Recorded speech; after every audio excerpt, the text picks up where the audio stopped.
Hello, my name is Peter Glick and I'm a final year PhD student at Newcastle University in England.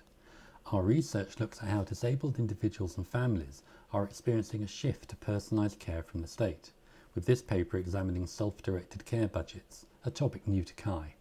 As a first step, we will need to explain what a self-directed care budget is. To do this, I would like to introduce you to some of my collaborators on this research, one of whom I help care for, which is a motivator for me. The commonality here is that they all have complex, lifelong, intensive care needs, but obviously they are all completely different people. Some have had their disabilities from birth, some from accidents later in life. Some have profound learning disabilities, some of them are way smarter than I am. So how do you care for such a wide range of people? The answer is we didn't used to. We're based in the UK, where the state was front and centre. They control, they govern. The state did care to you. It was transactional. There was little in the way of choice or control. Self-directed care budgets reside within a personalised care paradigm. This includes topics such as shared decision making and social prescribing. But for those most in need, there is a self-directed care budget. The money for funding the care is delivered to you as the individual needing the care or your family. You use that money to employ care staff and buy equipment. These budgets are designed to deliver continuity of care, flexibility, choice and control, and they're evidence-based to save money and improve health outcomes. The explicit expectation being that you will need support to achieve this. After all, not everyone will know how to manage large budgets, employ staff, run a care team. So the design of these budgets is that the voluntary, community and social enterprise sectors provide the support in ways that you dictate. Here are our research questions with an unfolding of understanding by first capturing the experiences and practices of both the care budget recipients and the healthcare providers. Then look to HCI for how we can help the budget recipients by promoting support through socio-technical responses. As for approach, our research is participatory and qualitative, using one-to-one semi-structured interviews and focus groups. We engaged with healthcare officers, disabled individuals and families with disabled children. Earlier engagements showed us that the budget recipients were time poor, had issues with travelling, were extremely vulnerable to infection and could not commit to times due to priorities of care. So how best to engage with them? We also wanted the focus groups to be responsive so we could bring back earlier themes in a participatory action research approach. So how could we achieve this? So for the interviews, we ran over Zoom at a time that suited the individuals and families. If that was in the evening or the weekend, then that's what we did. We had difficulty in recruiting healthcare officers, and that has been previously reported in literature. We found no issues with recruiting our other participants. From these interviews, we performed thematic analysis. The interviews showed great tensions, a real us and them with mistrust on both sides.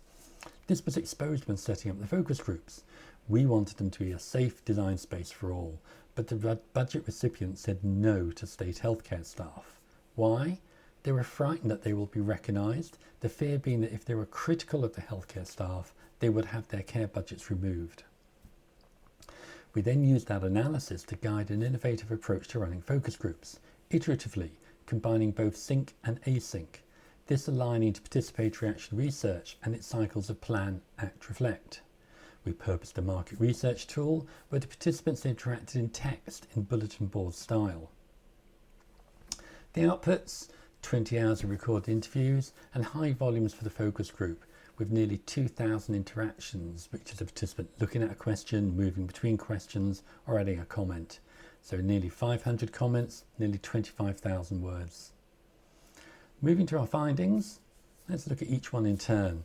The first one showed us the importance attached to relational care.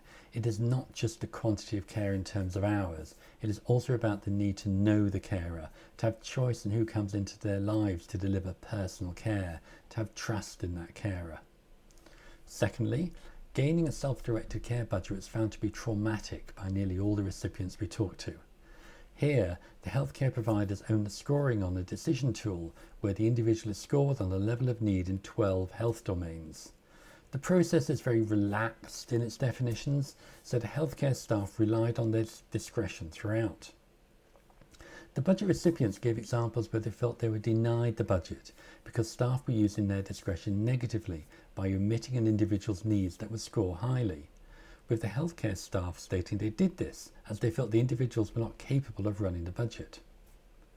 Thirdly, when the budget is gained, we found this unbalanced power dynamic continued.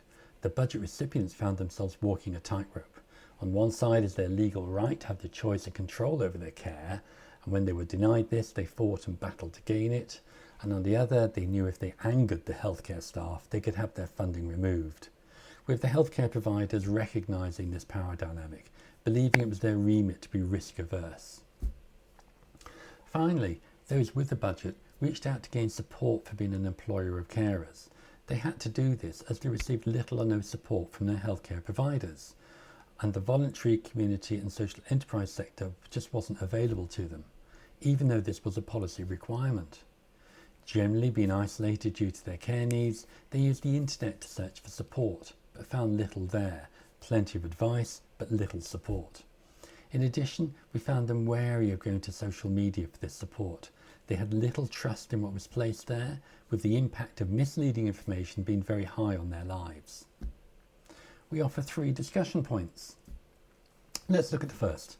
The budget recipients explained that they had to create multiple documents to enable their responsibilities. The documents range from a staff contract, health and safety policies, to care diaries and so on. There could be 30 or more of these in one household. So a digital commons that holds peer-produced content is one design approach. An impact is that it exposes their invisible work to healthcare staff. That can be good as it aids communication, but there is the risk of healthcare staff then standardising and enforcing all these documents. We won't have time for the second, which covers mitigating the impacts of human negative discretion when automating healthcare, and we've covered aspects of the third point when we examine a focus group. So what do I want to leave you with? A digital commons of peer-to-peer documents that provides capability to allow autonomy, mitigating risk arising from the negative aspects of human discretion when looking at automation, and a novel method of asynchronous and synchronous focus groups. Yes, our research took place in the UK with its free healthcare, but personalised care has been rolled out across the world, and we see transferability with our contributions. Thank you for watching.